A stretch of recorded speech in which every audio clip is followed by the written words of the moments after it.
Hello viewers, অজানা কিছু কথার পক্ষ থেকে স্বাগত জানাচ্ছি। নতুন একটা ভিডিও নিয়ে আসলাম। আজকে গুরুদম্বা লেক, লাচেন থেকে থাঙ্গুগাঁও, এই যে এখানে একটা চেকপোস্ট আছে 30 কিলোমিটার দূরে লাচেন থেকে থাঙ্গুগাঁও, এখানে আর্মিদের একটা চেকপোস্ট আছে। এই চেকপোস্টটা 30 কিলোমিটার দূরে। মোট লাচেন থেকে 65-70 কিলোমিটার দূর গুরুদম্বা লেক। তো এই গুরুদম্বা লেকে দেখো আমরা যাচ্ছি, ধীরে ধীরে এগিয়ে চলছি। আর পাহাড়ে বরফ দেখতে পাচ্ছ, বরফে ঢেকে আছে গাছগুলো। এই খুব সুন্দর একটা মনোরম পরিবেশ। চারিদিকে পুরো এরিয়াটা হচ্ছে আর্মিদের এরিয়া। এখানে সব মিলিটারি ফোর্সরা থাকে, মানে এটা বর্ডার এলাকা, সবসময় সিকিউরিটি ফুল জায়গায় এখানে। তো ওখানে পারমিট লাগে, সরকারিভাবে পারমিট নিয়ে এখানে যেতে হয়। তো এত সুন্দর জায়গা, মেঘের ভিতর দিয়ে আমাদেরকে যেতে হয়, মানে মাঝে মাঝে মেঘ চলে আসছে, মেঘে ঢেকে যাচ্ছে আমাদের গাড়ি, এরকম অবস্থা হচ্ছে। তো এখান থেকে আমরা লাচেন থেকে আমরা ছুটে চলেছি গুরুদম্বা লেকের দিকে।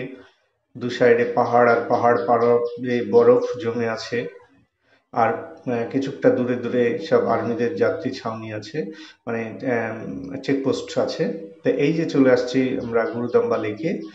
গুরুদম্বা লেক, এখানে তোমরা তিনটা জিনিস পেয়ে যাবে।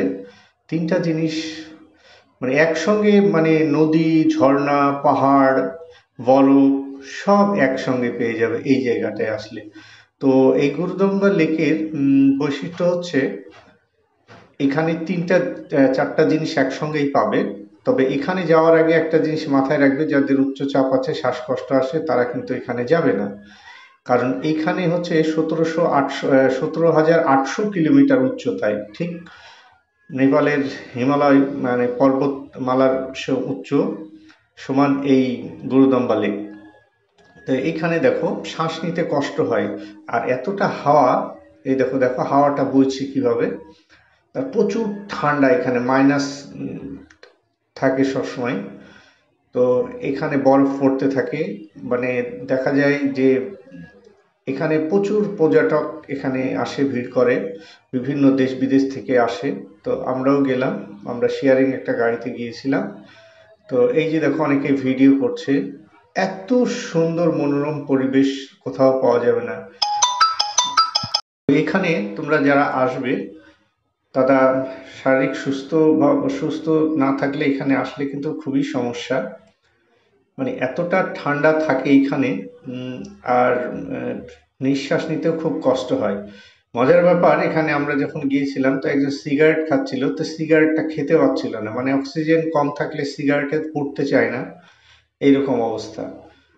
তো এখানে ভালোই পর্যটক যায়। তো প্রচুর ঠান্ডা, মানে চারিদিকে এলাকায় দেখা যায় যে জনশূন্য, কোথাও তো তেমন লোকজন নেই, কোন জনবসতিও নেই এখানে।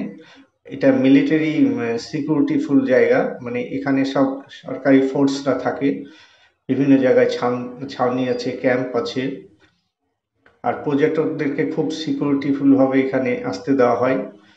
তো দেখো এই গুরুদম্বা লেকে এত সুন্দর একটা মনোরম পরিবেশ, যদি কেউ এখানে না আসে তারা বুঝতে পারবে না যে এখানকার পরিবেশটা কেমন। এখানে পাহাড় পেয়ে যাবে, বরফ পেয়ে যাবে, নদী পেয়ে যাবে, ঝর্ণা পেয়ে যাবে, সবই একসঙ্গে আমরা পেয়ে যাবে।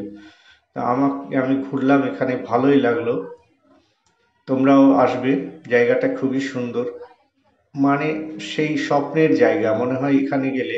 দেখো পাহাড়, চারিদিকে পাহাড়, মনে হচ্ছে স্বপ্নের মতো, সুইজারল্যান্ডের মতো এই জায়গাটা। খুবই সুন্দর, চার পাহাড়, বরফ আর পানি, নীল পানি, কোলাহল, অসম্ভব সুন্দর একটি জায়গা। এখানে মন ছুঁয়ে যায়। আমি এখানে অনেকক্ষণ ছিলাম, মোটামুটি বেশিক্ষণ থাকা যায় না, তারপরেও যতটা সময়, মোটামুটি 15-20 মিনিট মতো ছিলাম। তো নীল পানি আর পাশে পাহাড়, অনেকেই নিচে নেমে অনেকেই ভিডিও করছে, ছবি ওঠাচ্ছে। তো এতটাই ঠান্ডা যে ওখানে দাঁড়িয়ে থাকা যাচ্ছে না ঠান্ডাতে। পাহাড়ে বরফ জমে আছে, বরফের যে জলগুলো, সেই জলগুলো লেকে এসে পড়ছে, ঝর্ণা আছে। তো এখানে ভিডিওটা আমি করলাম। আমাদের এই গ্রুপে ছিল প্রায় 8-10 জন মতো ছিল। তো এখান থেকে মানে 63-65 কিলোমিটার দূর লাচেন থেকে। তো মাঝখানে কিছু চেকপোস্ট আছে, আর কোনো জনবসতি কোনো কিছু নেই এখানে। হ্যাঁ, তো যাই হোক, আমাকে ভালোই লেগেছে জায়গাটি, তোমরা আসবে। তবে এখানে একটা গুরুদুয়ারা আছে, বাথরুমেরও জায়গা আছে এখানে। তাছাড়া আদার্স কিছু নেই, দোকানপাট কোনো কিছুই নেই।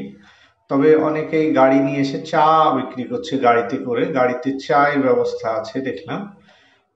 তো তাছাড়া আদার্স কিছু এখানে পাবে না। এই যে বাথরুম আছে, এই যে গুরুদুয়ারা আছে। তো অসম্ভব একটা সুন্দর মনোরম পরিবেশ এখানে। 17,800 পিচ উচ্চতায় এই লেক, খুবই অনুমোদনকার। সবাইকে ধন্যবাদ জানিয়ে শেষ করছি।